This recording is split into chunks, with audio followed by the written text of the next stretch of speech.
Welcome friends. উচ্চ মাধ্যমিক শিক্ষা সংসদের পক্ষ থেকে 13ই মার্চ 2025 বিজ্ঞপ্তি দিয়ে জানিয়ে দেওয়া হলো যে এখন যারা একাদশ শ্রেণীতে পড়ছে অর্থাৎ সেমিস্টার 2 পরীক্ষা দিচ্ছে তারা সেমিস্টার 3 ক্লাস অলরেডি শুরু করে দেবে এবং সেটা ফার্স্ট উইক অফ এপ্রিল 2025 থেকেই শুরু হবে।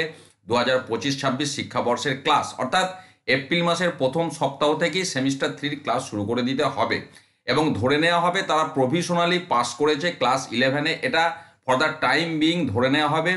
কিন্তু এরপর যেটা বলা হচ্ছে যে মানে 11-এর পাস করার যে রেগুলেশন যে নিয়ম, সেই নিয়মে যদি তারা পাস করে তাহলে সেটা কন্টিনিউ হবে, নাহলে কিন্তু স্টপ হয়ে যাবে। এবং এবার সেটা যেটা বলা হচ্ছে যে এরপর সেমিস্টার 1, সেমিস্টার 2 এবং যদি কোনো সাপ্লিমেন্টারি এক্সামিনেশন কেউ দিয়ে থাকে, পাশাপাশি প্র্যাকটিক্যাল প্রজেক্টের সমস্ত অনলাইন পোর্টালে নম্বর আপডেট হবার পর রেজাল্ট ডিক্লেয়ার করা হবে একাদশ শ্রেণীর।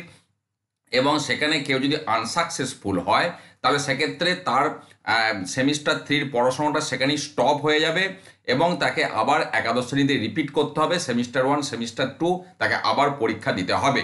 অর্থাৎ এখন পাস করলো কি পাস না করলো সেটা না দেখে তাদের কিন্তু এপ্রিল মাস থেকেই ক্লাস শুরু করে দিতে হবে সেমিস্টার 3-র জন্য। তার কারণ টাইম অত্যন্ত হাতে কম।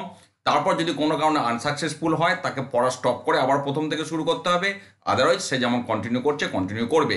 এই বিজ্ঞপ্তি উচ্চ মাধ্যমিক স্কুলের জন্য বিশেষত প্রযোজ্য। আপনারা যারা সংশ্লিষ্ট শিক্ষক শিক্ষিকা রয়েছেন বিষয়টি অবশ্যই নজর দেবেন। ভালো থাকুন, সুস্থ থাকুন, ধন্যবাদ।